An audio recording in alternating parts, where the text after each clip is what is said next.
예, 엘리자베스 2세 여왕의 장례식에 참석했던 윤석열 대통령이 뉴욕으로 옮겼습니다. 유엔에서 이 연설을 했는데 이 자유를 강조를 했습니다. 먼저 그 영상부터 보겠습니다. 인류가 진정한 자유와 평화에 다가가기 위해서도 유엔의 역할이 매우 중요합니다. 진정한 자유는 속박에서 벗어나는 것만이 아니라 자아를 인간답게 실현할 수 있는 기회를 갖는 것이고, 진정한 자유와 평화는 질병과 기아로부터의 자유, 문맹으로부터의 자유, 에너지와 문화의 결핍으로부터의 자유를 통해 실현될 수 있습니다. 네, 유엔 총회 연설에서 윤 대통령은 자유를 21번, 그리고 유엔이란 말을 18번, 국제사회 13번, 연대 8번, 지원을 7번을 언급했습니다. 자, 그러면 북한은 몇 번을 언급했을까요? 비핵화는 몇 번을 언급했을까요? 한 번도 언급을 하지 않았습니다. 정 교수님, 네. 자유를 21번 얘기를 하면서 자유로부터 가장 멀리 있는, 자유로부터 자유가 박탈돼서 핍박을 받고 있는 북한에 대해서 한 번도 언급을 안 했다. 이건 무슨 의미입니까? 국제 무대에 갔으니까 그냥 국제관계 보편성에 입각해서 예. 할 말만 좀 짧게 하고 내려오겠다, 아마 그렇게 생각을 하신 것 같아요, 대통령께서. 뭐 연설이라고 하는 게 그렇잖아요. 아무리 노벨 문학상 받았던 처칠 대통령이 연설문을 써줘도 본인 얘기가 아닌 것 같고 제 메시지 아닌 것 같으면 그거 안 하는 거잖아요. 예. 윤 대통령은 이번에 11분 굉장히 좀 짧은 연설 기간입니다. 연설 기간인데 여기서 과거에 우리 대통령들 얘기할 때는 최초의 우리나라 대통령 중에 그 연설을 한 사람이 노태우 대통령이었는데 그것도 이제 북방 정책 하면서 남북한 동시 유엔 가입하고서 이제 그런 얘기들 하면서 이제 어쨌든 유엔 연설의 기회들을 얻었던 건데요. 그러면서 이제 한국 대통령이 연설을 하면 북한 문제 빼놓지 않고 얘기를 했었죠. 근데 이제 그 전례가 이제 이번에 깨진 거죠. 그러니까 북한이라고 하는 나라가 우리하고는 좀 이제 이중적인 의미가 있는데 남북 관계가 특수성도 있긴 하지만 국제관계 보편성 차원에서 봐야 하는 관계이기도 합니다. 그 중에 지금 이 윤석열 대통령은 국제관계 보편성 차원에서 이제 북한 문제를 다루겠다라고 하는 걸 국제 무대에 가서 이제 공언을 한 자리인 것 같습니다. 남북 관계에 관련된 얘기는 돌아와서 한반도에서 남북 관계 따로 얘기를 하고 유엔 무대 같은 국제 무대에서는 국제관계 보편성에 입각한 얘기만 하겠다라고 해서 북한 얘기를 직접적으로 언급은 하지 않은 것으로 생각이 됩니다. 우리 한국민이야 북한을 상대하고 있으니까, 북한과 같이 이제 살고 있으니까 대통령이 말하는 자유가 어떤 의미인지를 쉽게 이해할 수 있지만, 유엔 총회 연설장에 있던 세계 각국의 다른 정상들이나 그쪽에 파견 나와 있는 유엔 대사들은 대통령이 보편적 차원의 이 자유를 언급하는 것이 저게 북한과 연계돼 있다, 이렇게 바로바로 알아들을 수 있었을까요? 못 알아들을 것 같아요.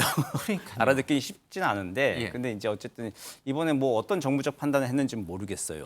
근데 이제 다른 나라들이 사실 한국 대통령이나 한국 외교관 만났을 때 궁금한 건 북한 얘기거든요. 그렇죠. 남북 관계 어떻게 풀어나가는 것이냐, 북한이 지금 왜 저러느냐라고 하는 거를 새 대통령이 한반도 정책에서 북한을 어떻게 상대할 거냐. 그렇죠. 그게 궁금할 텐데 거기에 대한 언급을 좀 하진 않았습니다. 그래서 좀 국제사회는 조금 궁금해할 것 같긴 합니다.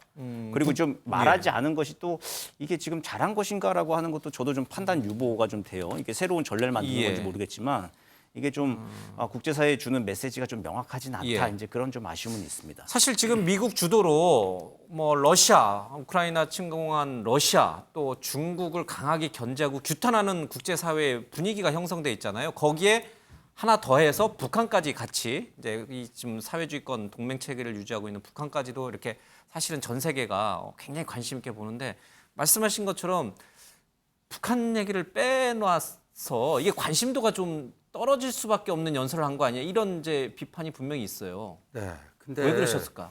저는 좀 다른 시각에서 좀 봤으면 싶은 게요.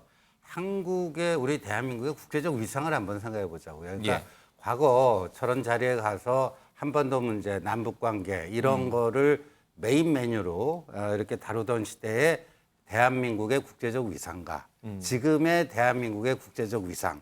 지금 영국 갔을 때도요, 세계 각국의 정상들이 한국 한번 가보고 싶다. 이제 국제적 위상이 바뀐 거거든요. 그래서 저 연설은요, 글로벌 중추 국가의 원수가 유엔이라고 하는 곳에 와서 한 스피치다. 이렇게 이해를 해야지 저 유엔이라는 자리에서 수많은 이슈가 있는 겁니다. 거기에 뭐 국제평화 이슈 중에 이제 한반도 평화도 한 꼭지로 들어가 있는 건데 그래도 글로벌 중추국가 G10 안에 들어가는 그다음에 지금 이제 국제질서 재편과 관련해 갖고 G7을 G10으로 확장하자 이런 논의가 있고 그럼 플러스 3이 되는 거 아닙니까? 우리도 들어가는 거죠. 그 3에 우리가 지금 들어가는 거란 말입니다. 그런 국가로서 책임 있는 국제사회의 일원으로서 거기에 맞는 철학과 그거를 얘기한 것이지 맨날 뭐 갖고 지역적인 한반도 얘기를 하고 올 수는 없다. 하는 것은 오히려 다른 외국에서 볼 때 한국은 저렇게 컸는데도 맨날 그 얘기만 하고 있냐? 이렇게 비칠 수가 있는 거죠. 실제로 이 총회 연설 끝나고 유엔 사무총장과의 면담에서는 한반도 비핵화 얘기를 대통령이 굉장히 먼저 선도적으로 꺼내긴 했어요. 그렇죠? 뭐 어떻게 생각하세요? 이러면 된 거 아니에요? 왜 또 야당은 이게 또 밋밋하다고 계속 비판 논평을 내놓고 그럽니까? 아니 뭐 됐다고 볼 수도 있고 또 그렇지 않은 비판이 충분히 가능한 영역이죠. 아마도 윤석열 대통령이 최초의 타이틀은 가지게 될 것 같아요.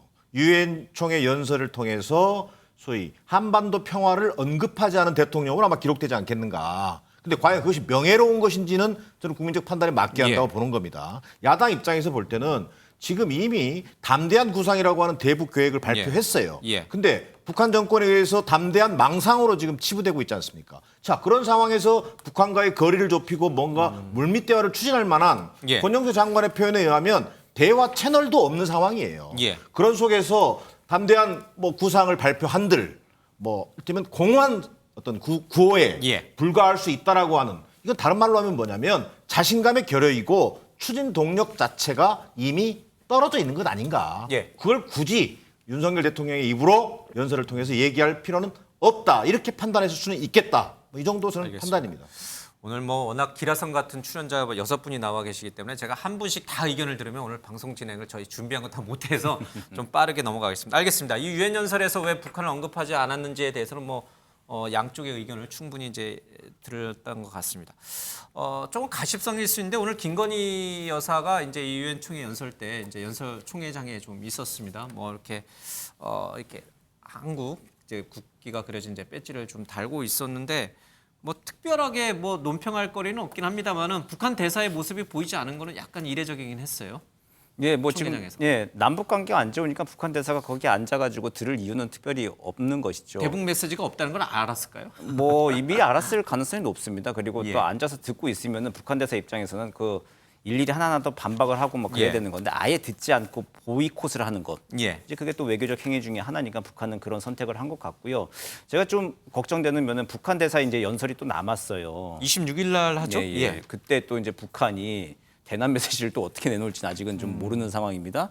거기서 우리는 이제 대북 메시지를 안 내놨는데 거기서 이제 대남 메시지를 또 뭐 거칠고 이상한 걸 내놨을 때 국제사회에서는 어쨌든 뭐 유엔 무대에서는 북한이 남한에 대해서 한 얘기만 지금 듣는 거예요.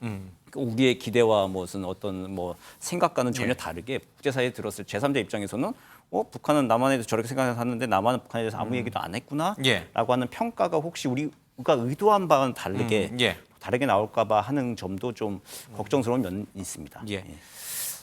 윤 대통령의 뉴욕 방문은 유엔 총회 연설도 있지만 이 자리에 세계 각국의 정상들이 모두 오기 때문에 한일 정상회담 또 한미 정상회담이 열릴 것인가 하는 점도 굉장히 중요한 관심 사안이었습니다.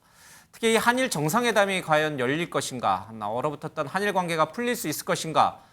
사실 대통령이 순방길에 오르기 전에 한일 정상회담이 열릴 것 같은 분위기가 보도가 됐었죠. 이 논란이 좀 있습니다. 먼저 영상 잠깐 보겠습니다. 정상회담은 현재 양국 간의 조율 중에 있습니다. 아직 결정된 것은 없습니다.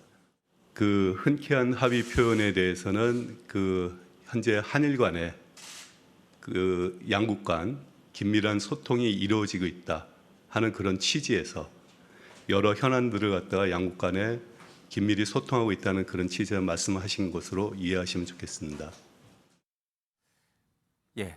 외교부 대변인 얘기를 들어보니까 지금까지도 열리는 건지 안 열리는 건지를 알 수가 없어요. 이제 긴밀한 협의를 통해서 열는 방향으로 계속 우리 정부는 노력을 하고 있다. 이제 이 정도 뉘앙스로 좀 들립니다. 근데 사실 대통령실 입장을 보면요. 출발하기 전에 15일 날 회담을 열기로 합의했다. 일정만 조율하고 있다, 시간만 조율하고 있다 이런 식의 얘기가 있었어요. 대통령실에서. 김태호 안보실 1차장이 한 얘기입니다. 그랬는데 일본 쪽에서 아무것도 결정된 게 없다라고 나오니까 좀 약간 당황스러워졌어요. 그리고 한일 외교장관 회담이 박진 외교장관과 이제 히로시인가요? 갑자기 생각이 안 나네 저도. 일본 외무상. 히로시 맞습니다. 예. 네.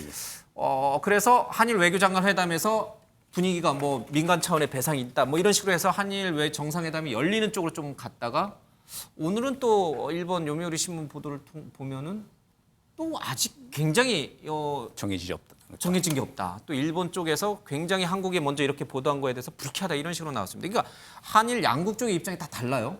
어느 쪽으로 지금 가고 있는 겁니까? 이게 외교도 사람이 하는 거기 때문에 예. 특히 정상 간의 만남이면 또 정상들이 서로 만날지 안 만날지를 결정하는 게 가장 중요하잖아요. 예. 그러니까 기시다 총리 아마 좀 개인적인 스타일이 좀 많이 반영이 되고 있는 것 같아요. 예. 그러니까 기시다 총리 별명이 검토 중인데 그러니까 이게 명쾌한 답을 잘 내놓지 않는 예. 걸로 좀 유명합니다 원래.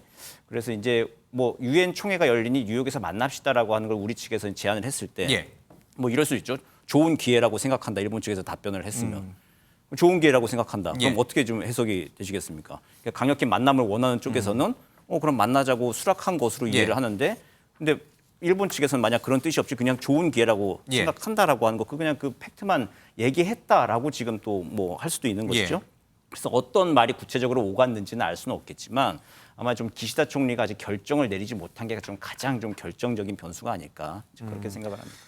그 기시다 총리가 불쾌함을 토로했다라는 일본 언론의 보도는 이것도 사실 여부가 확인이 좀 되지는 않고 있어요. 근데 어쨌든 이런 상황이라면 대통령실에서 순방 떠나기 전에 조금 신중한 태도를 보였어야 되는 게 아닌가 하는 아쉬움이 있어요. 어떻게 생각하세요? 뭐 그런 점은 저도 예. 좀 인식이 되는데, 근데 중요한 건 지금 일본 내 상황이에요. 예. 일본 내 상황이 지금 굉장히 안 좋아서 지금 기시다 총리의 지지율이 지금 20% 후반대, 30% 초반입니다. 예. 그러니까 지금 이런 상황에서 기시다 총리가 어떤 의제를 가지고 갈 수 있는 상황이 아니에요. 지금 일본에 보면은 그 아오키 법칙이라는 게 있는데 예. 이게 뭐냐면 참의원 간사장을 역임했던 아오키 의원이 주장한 건데 내각 지지율과 자민당 지지율의 합이 50%를 넘지 못하면 총리가 퇴진한다는 이쪽의 정권 교체의 예. 법칙이죠. 근데 이게 그동안 통했어요. 근데 지금 마이니치 신문 조사에 따르면 52% 지지율이 최근 나왔다는 거예요. 예. 이런 상황에서 기시다 총리가 자기 뜻대로 정상회담 이거를 밀고 들어갈 동력이 없기 때문에 눈치를 지금 계속 보고 조율하는 과정인데 지금 우리 정부는 그래도 이번에 우리가 그랜드 바겐 그 좀 전략으로 예. 해가지고 한번 붙어보자, 협상해보자 이런 생각이 있어서 지르고 간 건데 예. 일본은 지금 거기에 대해서 굉장히 나갈까 말까는 그 굉장히 지금 미묘한 그 지점에서 갈등하고 예. 있는 것 같아. 그게 지금 기시다 총리의 입장인 것 같아요. 제가 조금만 더 보충하면요. 그 우리 정치학에서 이제 외교는 국내 정치의 연장선상에 있다 이런 명제가 있어요. 근데 지금 저 일본의 태도도 그렇게 보면 되는데 지금 그 말씀해 주신 것처럼 기시다 내각의 지지율이 굉장히 안 좋습니다. 지지한다와 지지하지 않는다의 그 폭이 예. 이제 그 역전이 돼서 갈수록 커지고 있고요. 근데 지지율 하락의 원인이요. 아베 전 총리 피격인데 그 피격범의 어머니가 통일교에 깊이 심취를 예. 해갖고 재산을 탕진하고 가정을 돌보지 않고 근데 이제 그 통일교에 대한 그 뭐라고 할까 반감 이런 게 굉장히 커졌고요. 자민당 의원 뭐 300 몇십 명을 조사해봤더니 한 절반 정도가 다 통일교하고 뭐 직접적이건 말건 이런저런 관계가 있는데 자민당이 거기에 대해서 단호한 조치를 취하지 못하고 있고 이런 게 이제 지지율 하락의 원인인데 통일교 우리 다 알잖아요. 통일교는 우리나라와 무관할 수가 없잖아요. 그런 점에서 저 기시다 총리는 지금 지지율 관리라고 하는 게 절체절명의 숙제예요. 그런 차원에서 이제 한일 정상회담도 좀 바라보고 있다. 이런 것까지 우리가 좀 감안해서 봐야 된다. 예. 그러니까 한국에 우호적으로 나오는 것은 본인의 지지율을 끌어올리는데 전혀 도움이 되지 네. 않으니까 굉장히 좀 이렇게 겉으로는 강경한 자세를 보이고 있다. 네. 그러나 결국은 만나서 한일 정상회담을 할 거다 이런 뭐 전망이시죠. 저는 뭐 그런 쪽으로 좀 보고 있습니다. 예, 예. 알겠습니다. 근데 이게 우리 국민이 굉장히 좀 똑똑해야 돼요. 이런 것까지 다 이제 우리 신재 의원님이 말씀하신 것처럼 이런 맥락까지 다 이해하고 이 문제의 현안을 들여다봐야 되는데 또 그렇지는 못하거든요. 왜냐하면 이제 이런 여러 가지 통일교라든지 아니면 뭐 말씀하신 대로 아베 문제라든지 여러 가지를 다 고려하기는 쉽지 않을 텐데 그래서 조금 더 이렇게 신중하게 대통령실이 움직이거나 그랬으면 어땠을까? 이번 영국에서의 그 조문 문제, 조문 취소 논란도 마찬가지고 거의 뒤이어서 나오는 한일 정상회담 뭐 문제도 마찬가지고 좀 외교적으로 뭔가 좀 문제가 있는 건가요? 이렇게 주장하시는 분들이 야당뿐만 아니라 좀 제법 되더라고요. 뭐 참사다라고 얘기할 만큼 준비가 예. 부족했다 이렇게 단언하기는 쉽지 않지만 왜 이렇게 우리가 매달리는 쪽이 돼버렸죠? 한일 관계에서 이를테면 2년 9개월이여 양국 간의 정상이 만나지 못하고 있다. 그 자체가 문제다라는 생각에 이번에 어떤 식으로든 만나야 된다. 근데 우리가 아쉬운 입장이다. 라는 걸로 지금 비춰져 있잖아요. 예. 이건 과연 국민들이 원하는 우리의 새 정부의 예. 한일 관계에 임하는 바람직한 자세인가? 예. 왜 우리가 일본에게 뭐 일본 측에 주장하는 것 같이 약속을 안 지켰다? 꼴대로 움직였다? 그런 논리에 지금 보수 정부가 전임 정부를 오히려 공격을 하면서 우리는 전임 정부와 달라. 예. 과연 그렇게 나서고 있나요? 그게 맞나요? 좀 그런 점에서 이번 다자무대인 유엔에 간 김에 일본과 만날 수 있고 미국과도 또 만날 수 있고 이거 예. 좋아요. 그런데 과연 거기에서 그렇게 무게 있는 예. 윤 대통령이 한일 관계에서 그랜드 바겐이라는 표현을 썼지 않습니까? 예. 여러 현안이 있어요. 위안부 문제 아직도 풀리지 않고 있는 거 있죠. 강제징용 우리 대법원 판결 이후에 해당 기업으로부터 현금화하는 문제. 예. 이게 지금 현안이잖아요. 근데 이런 것들이 한꺼번에 테이블에 올라져서 그냥 일괄 타결이 될 수 있는 문제인지 예. 또 하나는 다른 패널들께서 지적을 하셨습니다만 일본만이 문제가 아니에요.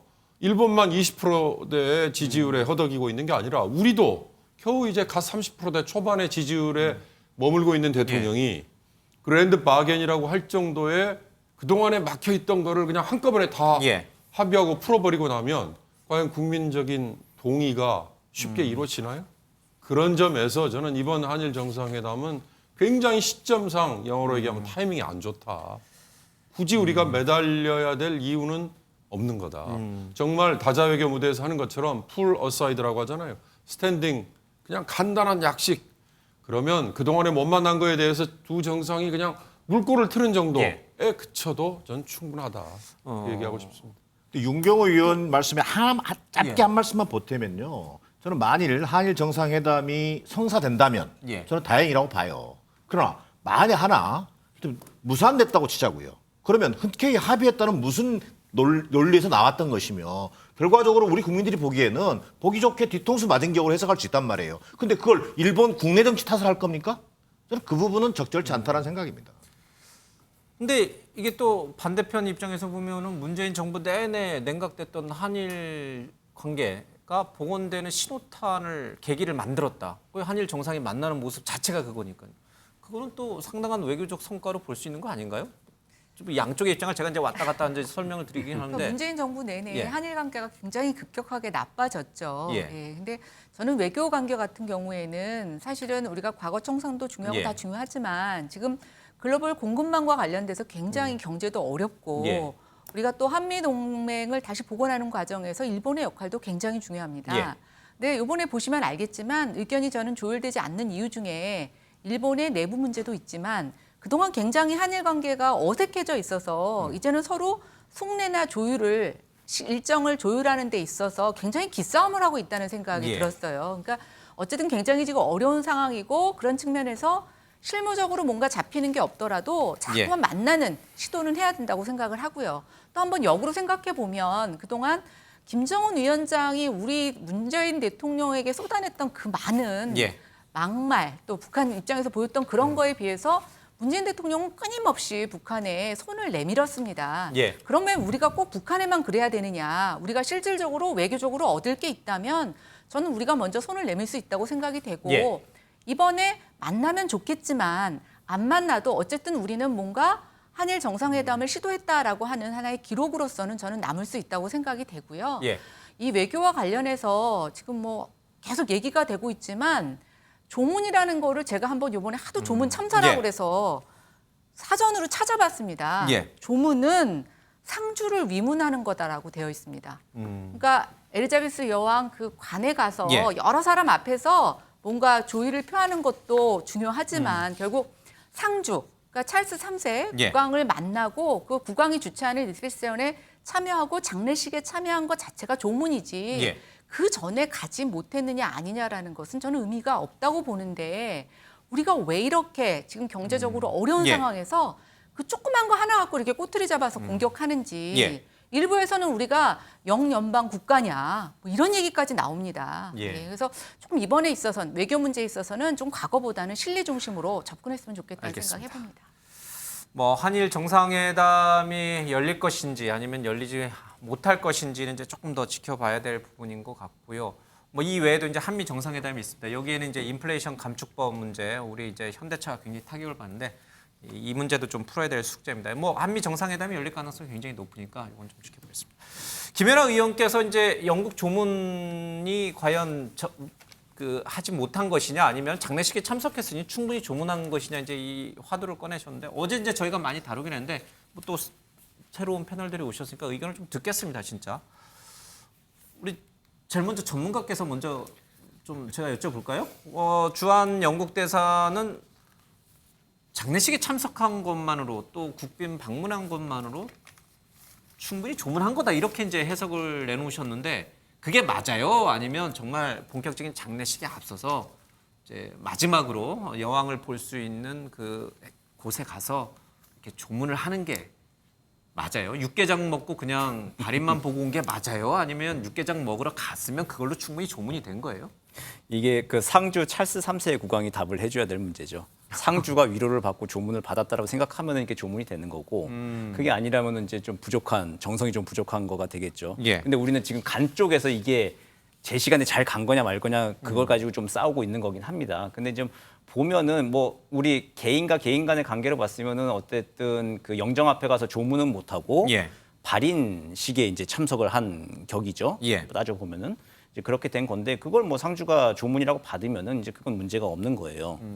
그런데 이제 그게 아니고 이제 이게 그 국가 원수가 가는 국제적인 이제 큰 행사이기 때문에 개인과 개인 간의 이제 그런 예가 아니라 한 나라의 수장이 갔는데 조문하러 간다고 발표를 하고 갔는데 취소됐다라고 하는 게 또 국내에 알려지고 하니까 이게 지금 불필요한 논쟁이 막 생기고 있는 거죠.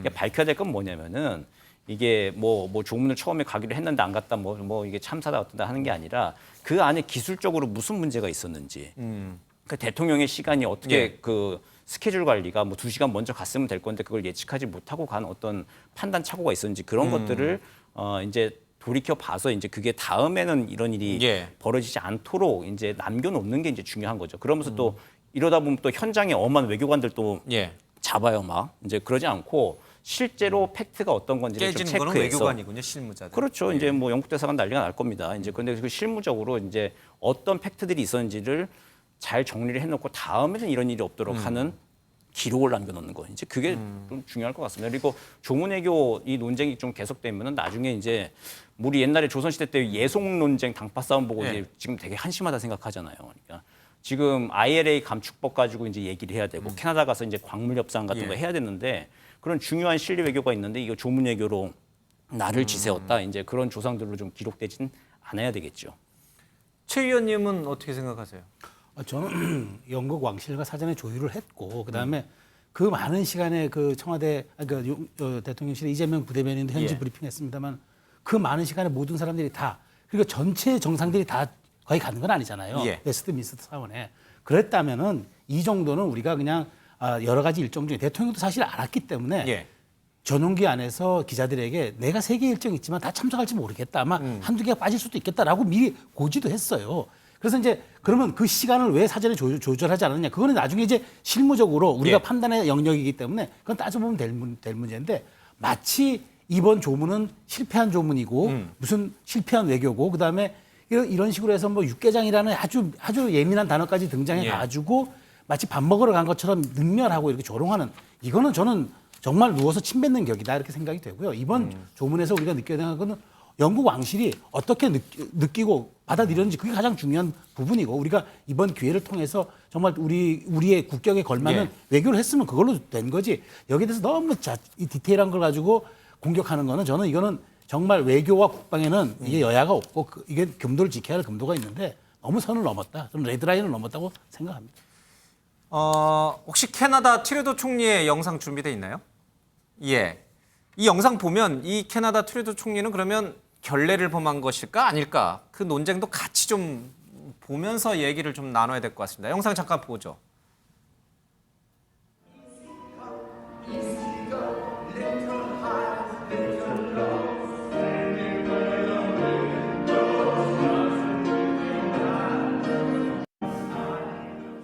예, 영연방에 속하는 캐나다 총리가 장례식 참석에 앞서서 이제 조문단 일행, 그 저 피아노 치시는 분도 아주 뭐 세계적인 이제 뭐 싱어송라이터 작곡가라고 하는데 같이 이제 이제 노래를 해요. 이제 위로하는 피로연은 아니죠. 위로 장소에 갔다가 우연히 들렸다가 이제 트루도 총리가 노래를 했을 뿐이다라고 이제 캐나다 총리실에서 해명을 하는데 저게 만약 우리 한국 대통령이 저렇게 했다라면.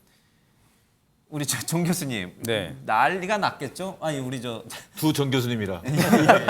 아니 캐나다 총리가 저렇게 한 것도 지금 캐나다 언론에서 굉장히 좀 시끄러워요. 저게 네. 좀 결례한 거 아니냐 이러는데 어쨌든 총리실 해명은 잠시 총리가 들려서 이렇게 이제 같이 조문 왔던 사람들을 뭐 위로하는 그런 자리였다라고 이제 하고선 넘어가요. 근데 캐나다 안에서도 저게 제대로 된 뭐 조문이 맞냐 아니면 결례냐 이 논쟁이 있는지는 제가 모르겠습니다만은 그 윤석열 대통령이 저 정도는 아니잖아요. 노래 부른 건 아니잖아요. 그렇죠. 근데 또 문화적 차이도 분명히 있을 것이고요. 그다음에 어떤 정치 상황 자체가 우리나라처럼 그만큼 좀 적대적인 어떤 말 그대로 진영 대결이 극심하다든가 뭐 그런 상황은 아니겠죠. 그런 면에서 우리 그 윤석열 대통령이 처한 상황 자체가 대단히 지금 그만큼 이게 뭐랄까 좀 긴박한 거예요. 자, 지지율 팽팽한 고무줄 같다는 그렇습니다. 거예요. 지지율 20% 후반에 30% 초반이면요. 뭘 해도 이쁜 구석이 안 보이는 거예요. 국정원의 동력을 되살린다는 게 굉장히 어렵다는 거예요. 그러니까 굉장히 조심스럽게 가는 거예요. 그렇기 때문에 많은 사람들이 쳐다보고 있는 거 아니겠습니까? 자, 근데 아주 상식적으로 보자고요. 조문할 계획이었고 장례식도 참석했으면 아무 문제가 없어요. 근데 왜 우리 대통령은 못 갔지?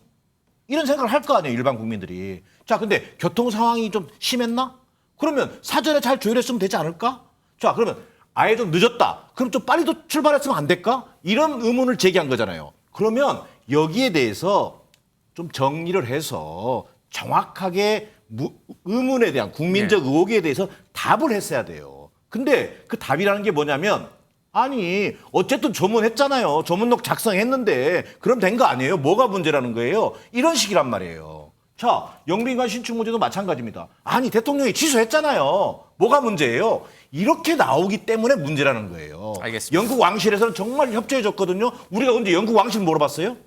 이를테면 동문서답 하지 말라는 거예요. 아니, 잘 설명하면 국민들이 충분히 이해할 수 있습니다. 예, 뭐 목소리 크게 내시니까 저는 뭐 차분하게 영빈관 얘기는 저기 다음에 할 테니까 영빈관 얘기 차분하게 빼고. 좀 답변을 드리면요.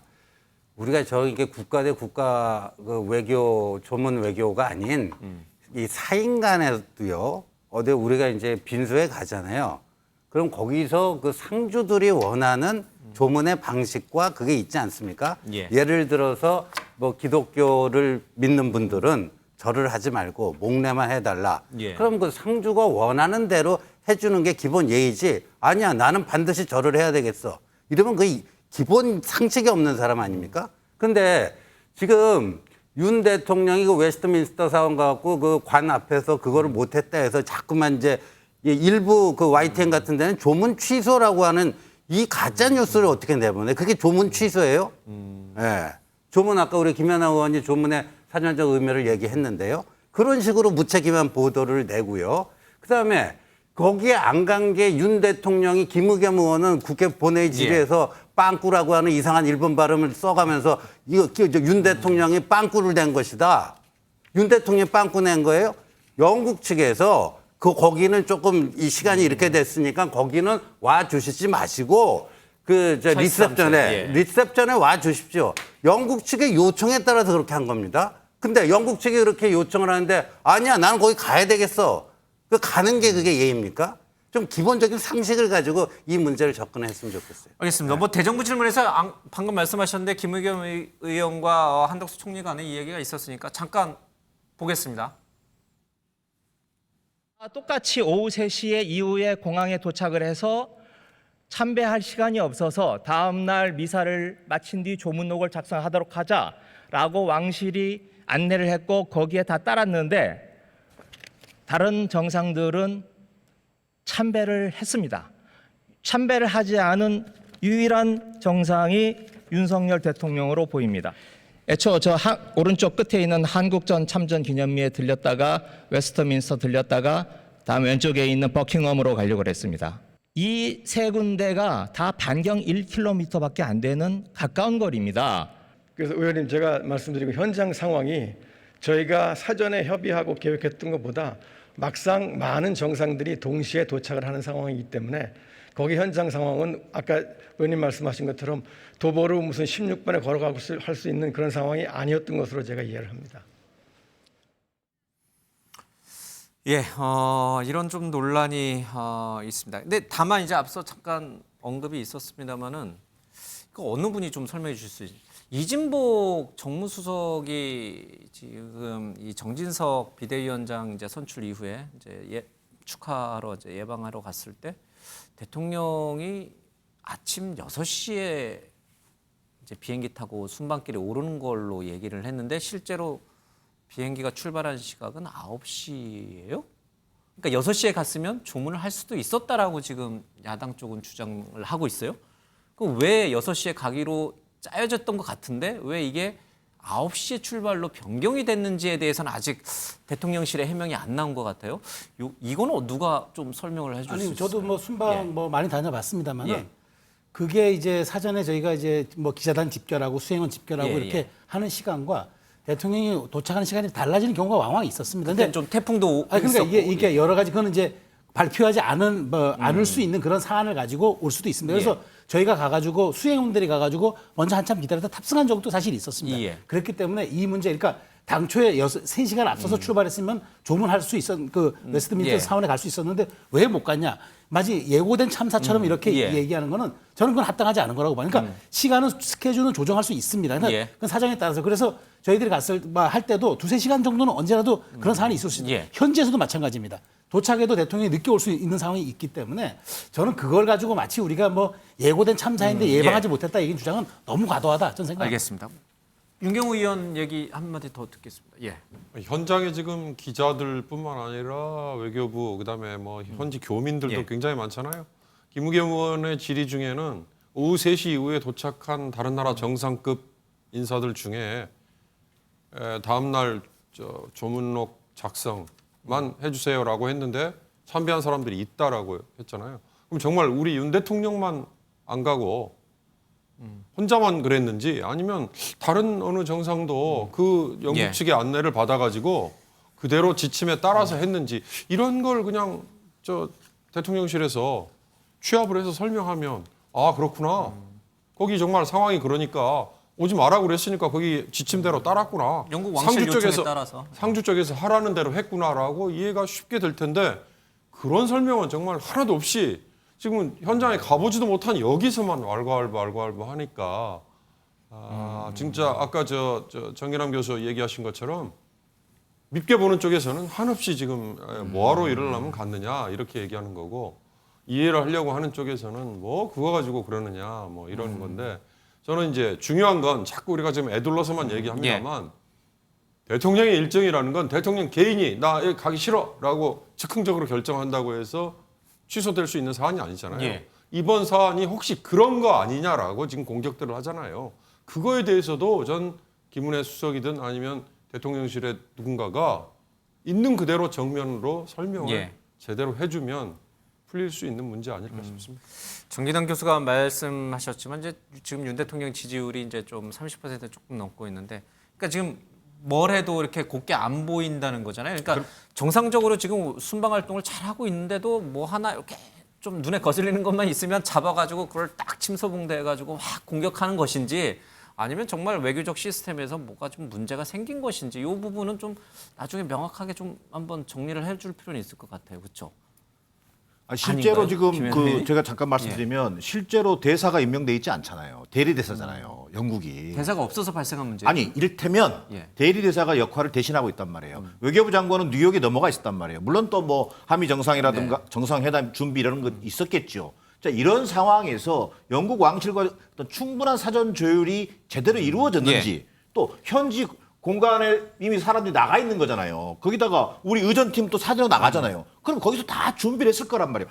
혹시 그런 부분에 있어서 외교 시스템에 뭔가 문제가 없었는지 예. 이걸 면밀하게 검토해 볼 필요가 있는 것이죠. 외교 참사 논하기 이전에 그런 부분들은 점검이 필요하다는 그러니까 얘기를 제가 하는 팩트 거예요. 하나만 말씀드릴게요. 지금 거기가 지금 뭐 대리대사 이렇게 예. 말씀하시는데 정확히 대사가 임명돼서 지금 아그레망 진행 중이고 있고요. 예. 정부도 이걸 감안해가지고 김건 씨라고 저기 한반도 평화구섭 본부장입니다. 예. 직전 유엔 대사, 영국 대사입니다. 예. 주영 대사를 이미 파견했어요. 그래서 가서 당신이 갖고 있는 라인으로 조율하라 했기 때문에 현지에 공백이 있었다. 이거는 저는 터무니없는 알겠습니다. 주장이라고 생각합니다. 우리 전문가인 정 교수님 얘기 듣고 이제 요 조문 얘기는 이제 좀 정리를 하죠. 예, 뭐 혹시 점검해봐야 될 문제가 있어요? 예, 아까도 말씀드렸지만 지금 말씀하신 내용이에요. 그러니까 지금 현장 상황이 늘 계속 바뀔 수는 있습니다. 그리고 말씀하셨지만 현장에도 뭐 일단 이전 영국 대사님이나 해가지고 다 가서 현장 그 준비를 다 하고 있었는데 불가피한 상황들 생기죠. 교통 사정이나 도로 사정들 그리고 또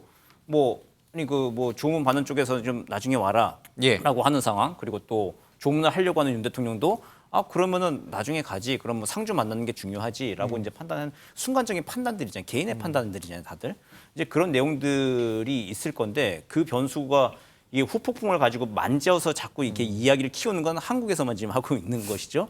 그런 면이 좀 있는 것이고 그걸 이제 그 정확하게 아까도 말씀드렸지만 순간순간 다 기록을 좀 남기고 해서 앞으로는 이런 일이 없도록 매뉴얼 참고록을 만들어 놓는 것 이제 그게 가장 좀 중요할 것 같습니다. 알겠습니다. 하나만 더 짚죠. 지금 김건희 여사의 행보에 워낙 이제 많은 사람들이 관심을 좀 갖고 있습니다. 이번 장례식에 썼던 이 검은 베일, 뭐 패시네이터라고 하는데 이게 과연 쓸 수 있는 상황에서 쓴 거냐 이 논란이 좀 있습니다. 먼저 잠깐 영상 보겠습니다.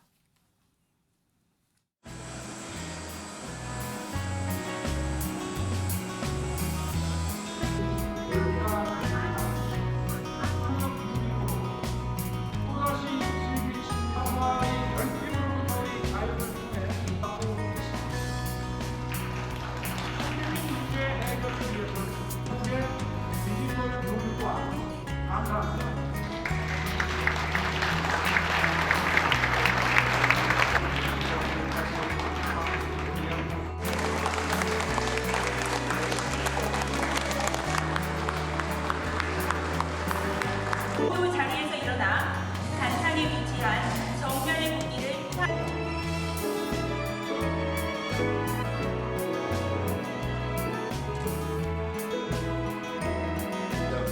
여러 일정 속에서 공포 사회와의 만남의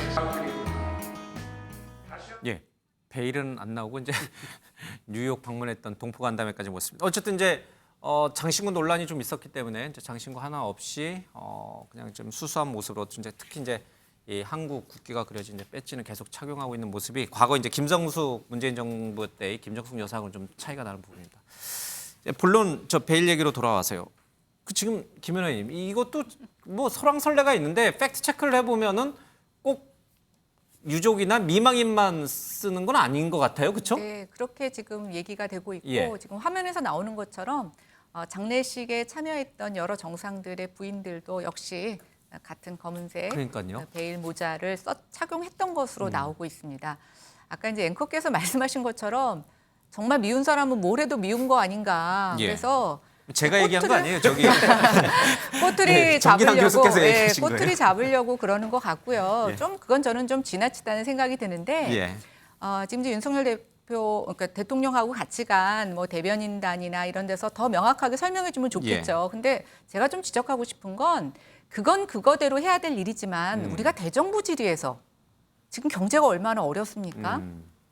저는 국회의원들은 정말 경제 어려운 거에 예. 아무런 피해가 없나 보다 이런 생각이 들어요. 지금 저 대정부 질의에서 저 얘기로 시간을 계속 끌 얘기인가. 예. 대통령이 웨스트민스터에서 뭐 장례식장을 어디 들렸어. 저 코스가 지금 국민들하고 무슨 관련이 있죠? 그리고 여기에 더욱더 제가 좀 분노하는 것은 예. 참사라는 단어를 왜 이렇게 우리는 가볍게 쓰는지 모르겠습니다. 예. 우리 참사라는 단어 굉장히 비참한 죽음, 또 비참하고 끔찍한 일 이렇게 빗대어서 쓰는 일이에요. 근데 우리가 이 조문이 뭐 취소됐는지 변경됐는지 이 일로 인해서 우리가 뭐 경제적인 타격을 입었습니까? 아니면 외신한테 무슨 신랄한 비난을 받았습니까? 지금 뭐가 중요합니까? 저 장례식을 갔다가 다른 정상들하고 만나서 우리가 외교적으로 풀어야 될 문제를 정말 논의했느냐, 논의하지 못했느냐, 아니면 정말 장례식에 구경만 예. 갔느냐. 아니, 문재인 대통령 그렇게 외국 순방 가셨다고 비난받는 일도 있었잖아요. 근데 그렇게 똑같이 반복했다면 우리가 비난할 일입니다. 근데 그게 아니지 않습니까? 왜 진짜 무슨 사림에 옛날에 예절 하나 갖고 상례 갖고 지금 논쟁하듯이 이 중요한 시대에 저걸 갖고 얘기하는지. 저는 참사라는 단어를 하나 좀 우리가 사전에다가 정의를 다시 달아야 될 것 같아요. 예. 참으로 안타까운 사례. 이제 뭐 이것도 우리가- 참사라고 예. 해야 되는 게 아닐까. 그래서 좀 우리가 정치인들이 말을 되게 신중하게 쓸 필요가 있다. 그리고 아무리 정치가 네거티브를 기생해서 사는 게 야당 정치이기는 하지만 대통령의 지지율이 낮을수록 지금의 야당은 민생에 집중해야 되고 그렇다라고 하면 자꾸만 이런 미움 박힌 예. 것에 자꾸만 덧붙여서 기사를 생산하는 게 아니라 지금 여당이 제대로 못 챙기고 있는 민생에 대해서 야당이 지적해 주셨으면 좋겠습니다. 신 의원님 얘기까지 듣고 이제 우리 야당 쪽 얘기. 예, 그러니까 이제 이런 비생산적인 논쟁은 좀 그만했으면 좋겠고요. 또 탁현민 씨가 또 저기까지 했어요. 그 조문록 쓰는데 왜 왼쪽 페이지에 썼느냐. 다들 오른쪽 페이지에 쓰는데 왼쪽 페이지 디테일에 너무 약하다. 그런데 이 왼쪽 페이지에 쓴 사람이 우리 윤 대통령뿐만 아니라 일왕도 그렇게 썼고 인도 대통령도 그렇게 썼고 그렇게 쓴 사람이 많아요. 그러니까 본인도 잘 알지도 못하면서 그러니까 얼마나 핥히고 뜯고 싶으면 그런 거 없는 것까지 만들어서 그렇게 했고요. 김건희 여사 뭐 옷 3번 갈아입었다 그러는데요. 저 과거에 저 이 종편 하루에 3번 출연하고 그럴 때는요. 남자들이 양복 갈아입을 수 없으니까 예. 넥타이라도 3개 준비해갖고 그렇게 가르고 다닙니다. 근데 뭐 그 옷 3번 환복했다 그거 갖고 뭐 또 트집 잡고. 그러니까 이게 외교 참사가 아니고 예. 외교 참사가 되기를 바라는 사람들의 그런 좀 망상이다. 저는 그렇게 봐요. 예.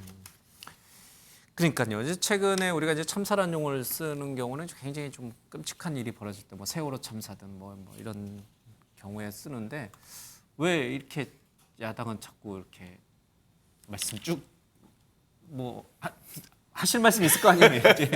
근데 저는 이런 말씀, 저는 뭐 얘기 많이 했으니까 짧게 한 말씀만 드리면 그 외교 무대, 순방 외교에서 역대 대통령 어떤 대통령도 이런 일이 벌어진 적이 별로 없어요. 제 기억으로는.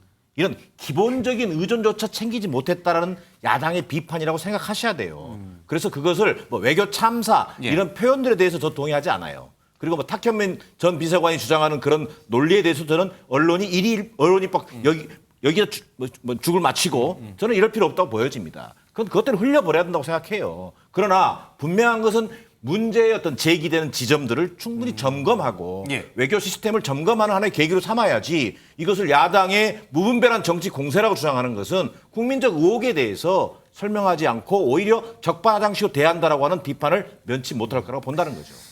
윤경호 의원님, 지난번 나토 정상회담 이후에 이제 2번째 방문이에요. 근데 왜 해외 대통령 부부가 해외 나가기만 하면 뭐 대통령도 그렇고 김건희 여사도 그렇고 왜 이렇게 언론이 그 진짜 본질보다는 이렇게 주변적인 거에 이렇게 관심을 많이 갖는 거예요? 대통령실에서는 아마 반박을 하겠지만 지난번 나토 정상회의도 그렇고 이번도 그렇고 사실 치밀하게 준비된 오랫동안 기획이 된 대통령의 이를테면 뭐 국빈 방문이라든지 또는 뭐 공식 방문이라든지 이런 차원이 아니고 그냥 다자 외교 무대에 우리도 빠지면 안 된다라는 이 정도의 차원에서 가려고 했는데 사실은 첫 번째 방문이고 이번이 지금 2번째 방문이랑 마찬가지 아닙니까? 거기서 생기는 이 기대와 아니면 뭐 부담 이게 서로 엇박자가 생긴 거 아닌가라는 생각이 들어요. 그러니까 처음부터 이번 유엔은 다자 외교 무대에 가서 할 수 있는 일이 굉장히 제한적이다. 그다음에 영국 여왕 장례식은 가기 전부터 500개 나라의 대표들이 전부 단체로 버스를 타고 이동을 해야 될지 몰라. 이 얘기가 가기 전부터 나왔잖아요. 그러면 그런 것들은 어느 정도 예상이 돼 있었어요. 그러니까 전 그래서 대통령의 해외 순방이라는 게 좀 가릴 필요가 있을 뿐더러 정말로 주변의 의전이나 아니면 외교 쪽에서 하나라도 준비가 소홀하면 이렇게 오히려 후폭풍이 더 커질.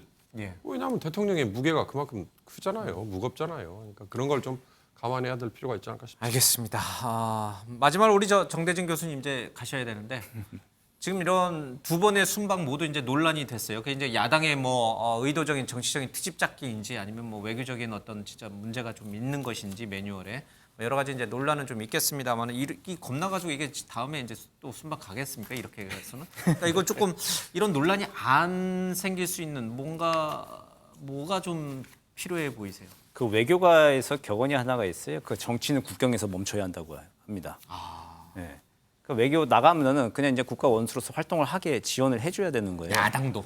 예, 국내에 그렇죠. 있는 야당도 트집 잡지 말고. 그러니까 지금 얘기해야 될 거는 그 국회에서도 대정부 질문할 때 얘기할 거는 그럼 미국의 IRA 감축법 그에 대해서 어떤 협상안이 있느냐.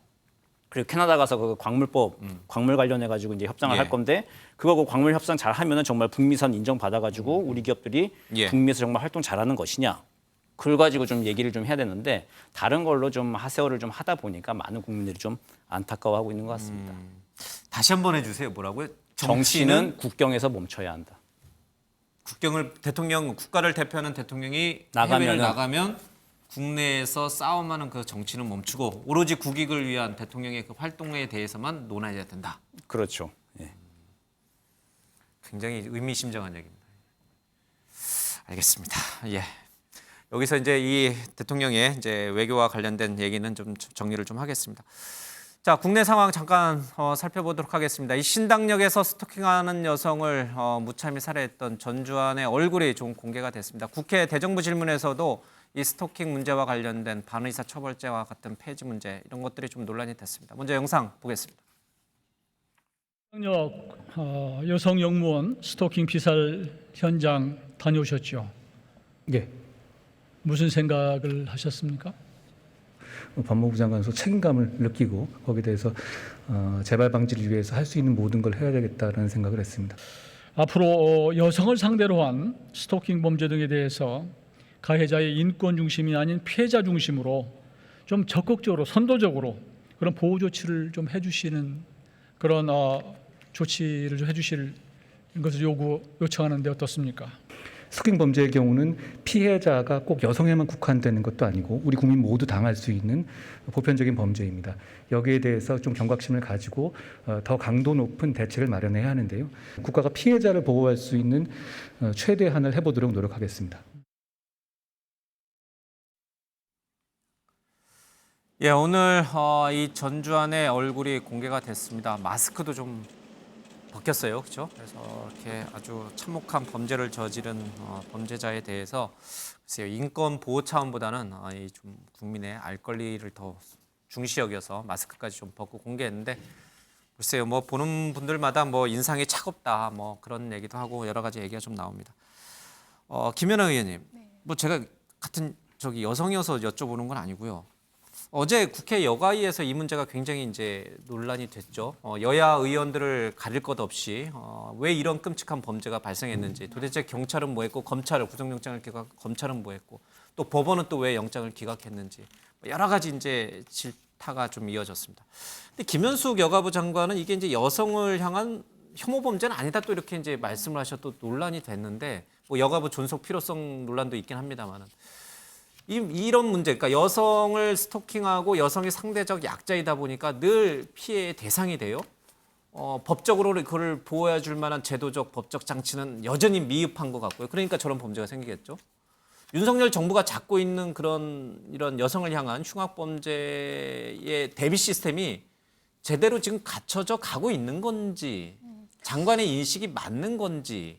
일단 저도 여성가족위원회를 경험을 해봤는데요. 예. 여가부 관련 법령을 갖고 지금의 문제를 해결할 수 있는 게 별로 없습니다. 기존 법 체계에서. 그러니까 뭐 이건 경찰이 해야 되고 이건 검찰이 해야 되고 뭐 법무부가 해야 되고 그래서 그때도 저도 똑같은 얘기를 했는데 그럼 도대체 여가부는 왜 있는 거냐. 본인이 소관 법률이 아니다 보니까 계속 다른 사람 핑계를 댑니다. 검찰이 안 해줘서, 경찰이 안 해줘서. 그렇게 해서 계속 지금까지 문제점이 있었던 거고요. 저는 이제 이번에 좀 지적하고 싶은 게 이거는 여야 이견이 있을 수 있는 법이 아니지 않습니까? 그렇죠. 예, 그리고 민주당이 그동안 거대 의석을 확보해서 정말 많은 반대가 있는 법도 밀어붙이지 않았습니까? 예. 근데 왜 이런 법은 하나 하지 않았을까요? 그리고 문재인 정권은 그 어느 다른 정권보다 여성, 인권 이런 것들을 강조했던 정권이지 않습니까? 근데 왜 저는 보니까 우리가 그럼 그동안 뭐 했나? 물론 지금의 윤석열 대통령과 또 21대 국회가 이 모든 짐을 떠안기는 하지만 저는 한번 돌이켜봤습니다. 과거에 우리가 뭐 했나라는 생각이 들고 이번에 보면 지금 저 전주환 씨라는 분이 여러 가지 불법 촬영과 관련된 전력이 있는데도 불구하고 교통공사에 정식으로 취업이 됐어요. 그래서 제가 오늘 민간 기업에 계신 분들한테 물어봤어요. 범죄 경력 같은 거 안 띄냐? 안 띈다고 그러더라고요. 민간 기업에서는. 앞으로 이런 것들 좀 걸러내야 되지 않을까라는 생각이 들어서 저는 좀 지금 뭐 누구의 핑계를 댈 게 아니라 지금이라도 이견이 없는 법들은 빨리빨리 좀 통과시켜서 더 이상의 신당역 피해자 같은 사람이 발생하지 않도록 좀 조속히 처리를 하는 것이 필요하다고 생각합니다. 그러니까 이제 국회가 이제 조문 가지고 이렇게 막 할 게 아니라 그렇죠? 저런 이제 민생 현안과 관련된 민생 사법 문제와 관련된 좀 이렇게 머리를 맞대고 그런 문제 해결을 위해서 좀 했으면 좋겠습니다.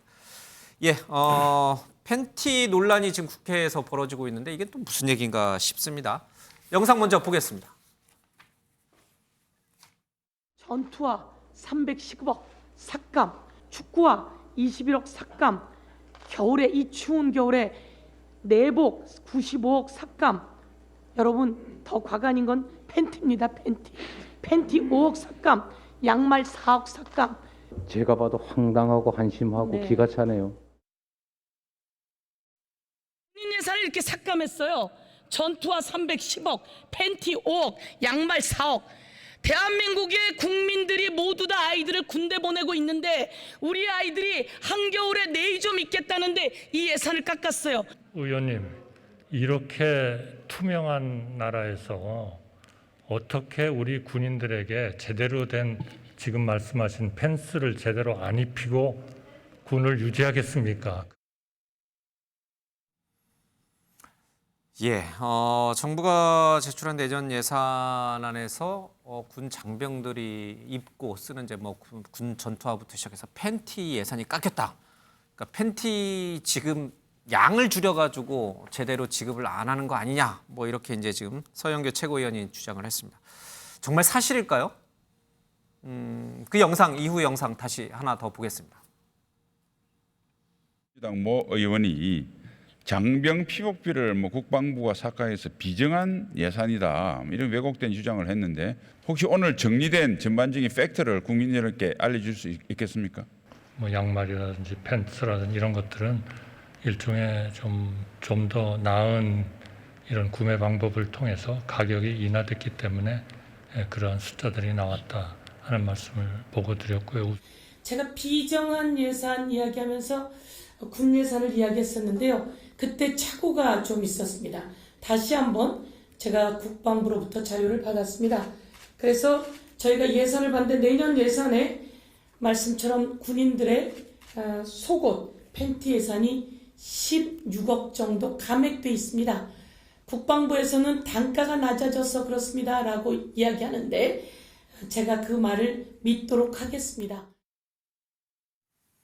제가 뭐 따로 더 설명 안 드려도 되죠. 이제 영상에서 다 나온 거니까 먼저 할 말 좀 있으실 것 같고 윤경호 의원님 왜 그러니까 최고위원 회의에서 폭로가 이뤄졌고 지금 당 대표인 이재명 대표가 거기에 맞장구를 쳤고 심지어 대정부 질문에서도 똑같은 얘기가 나왔고 한덕수 총리께서는 첫날에는 잘 모르셨다가 이제 다시 이제 내용 파악하고 나서 했다. 제가 깜짝 놀랐어요. 제가 막내 아들이 군 입대를 앞두고 있는데 팬티 예산 깎았다. 팬티 예산 깎아가지고 도대체 요즘 아이들은 정말 팬티도 자주 갈아입거든요. 그런데 어떻게 하려고 하지 했는데 봤더니 이게 뭔 주장이야? 근데 그 말은 무슨 얘기냐면 대부분의 부모들이 이 장병들의 사기 문제라든지 복지 문제에 상당히 관심들이 많잖아요. 예민하단 말이에요. 그런 문제를 이제 서영교 아마 최고위원이 어떻게 보면 그 이슈를 딱 픽했던 것 같은데 저는 그 어떤 철저한 어떤 그 상황에 대한 어떤 이 점검이랄까 또 자료에 대한 어떤 그 검토를 통해서 그런 문제들이 제기돼야지 마음이 성급함 때문에 오히려 좀 아니면 말고식 주장으로 이렇게 좀 전락돼 버렸다. 그런 것들은 야당이라면 169석의 제1야당이잖아요. 정말 오히려 부메랑이 될 수 있다는 것을 이번에 보여준 교훈이다. 저는 이렇게 보여집니다. 인정하시는군요. 인정할 거 인정해야죠. 예, 알겠습니다. 목소리 크던 서영교 최고위원 지금 말씀하시는 거 보세요. 얼마나 조근조근도 조용히 얘기합니까? 저런 모습 보지 않는 게 저는 좋다고 봐요. 저렇게 실수하는 거는 뭐 그냥 넘어가고요. 저는 이게 아마 시청자들이 보시기엔 더 재밌을지 모르지만 저는 조금 전에 아까 스토킹 범죄 예. 제가 한마디만 드릴게요. 영상 글로 주세요. 예. 왜 그게 여야 간의 입장이 달라서 그 법이 통과가 안 됐다. 반의사 그거는 아닐 거예요. 반의사 그러니까 불벌죄 폐지 규정을 폐지해야 된다. 근데 그게 왜 안 됐느냐? 그러니까 국회에 스토킹 관련 범죄가 법이 10개 정도 지금 발의가 돼 있더라고요. 그중에 구체적으로 반의사 불벌죄라는 게 피해자가 처벌을 원하지 않거나 합의를 해주면 가해자 처벌하지 맙시다 이거잖아요. 근데 그걸 법사위에서 2번이나 부결했다는 거 아닙니까? 심의하다가 그냥 덮었다는 거잖아요. 근데 그게 무슨 뭐 어느 당은 찬성하고 어느 당은 반대하고 제가 보기엔 그게 아닌 것 같고 이건 결국 시대 상황의 반영이다 이거죠. 이를테면 성 관련 범죄가 친고죄에서 바뀐 것처럼 이거 역시도 스토킹 관련 범죄 요즘에 이제 갈수록 많아지고 피해자가 2차, 3차 피해 걱정이 되지 않습니까? 지금까지는 형법상 헌법 원칙에 과잉 금지 원칙에 오히려 더 아마 의원들이 눈을 더 뜨고 있었던 것 같아요. 그래서 가해자 중에 정말 억울한 사람이 생기는 거를 막기 위해서 그런 규정을 만드는 거에 대해서 주저주저 했겠죠. 그러나 이제는 시대 상황이 바뀌었잖아요. 그 시대 상황이 바뀐 거에 반영이 돼서 법도 같이 따라줘야 된다. 저는 그 얘기를 좀 드리고 싶습니다. 알겠습니다. 제가 아까 우리 윤경호 의원께 발언 기회를 드렸어야 되는데 어쨌든 이제 충분히 이제 그런 저는 그 얘기가 서영교 의원의 저 헛발질보다는 훨씬 더 의미 있을 것 같아서 말씀드렸습니다. 서영교 의원 제가 한 말씀만 간단하게 드리면요. 그러니까 나중에 인정하고 그 좀 제대로 된 사과를 좀 했으면 하는데 좀 제대로 된 사과는 아니었고요. 저거는요. 사실상 비난의 대상이 아니고 그 예산 절감의 모범 사례입니다. 저거는 그 전까지는요. 저희 전투화라든가 내복이라든가 이런 걸 다 수의 계약을 했는데 공개 입찰을 하면서 그 납품 단가가 낮아져서 그러니까 수량이 줄어든 게 아닙니다.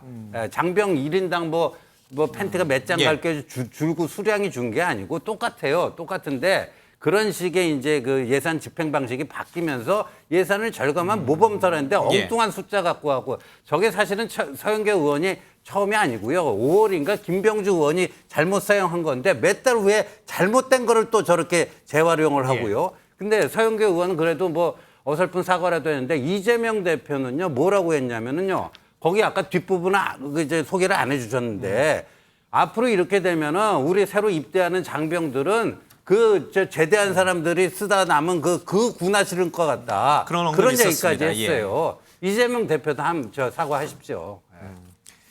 알겠습니다. 야당은 이 문제와 또 별개로 대통령 집무실과 관련된 특히 이제 영빈관 이전 문제와 관련해서 막대한 예산 책정이 왜 이루어졌느냐 이런 부분을 상당히 좀 따져 묻고 있습니다. 오늘 총리 얘기도 좀 나왔어요. 이제 총리가 제대로 내용을 파악하고 있는 것인가 아니면 언론이나 신문 보도를 보고 이런 대통령실 예산이 늘어나는 것을 파악하고 있는 것인가 이게 또 논란이 좀 됐습니다. 영상 보겠습니다. 영빈관 짓는 예산 878억 알고 계셨냐고 묻습니다. 몰랐습니까? 저는 몰랐고 신문을 보고 알았습니다. 왜냐하면 제가 지금 말씀드리지만 예산을 자 그러면 필요성을 보도는 나왔고 대통령은 알고 있었다고 하십니까?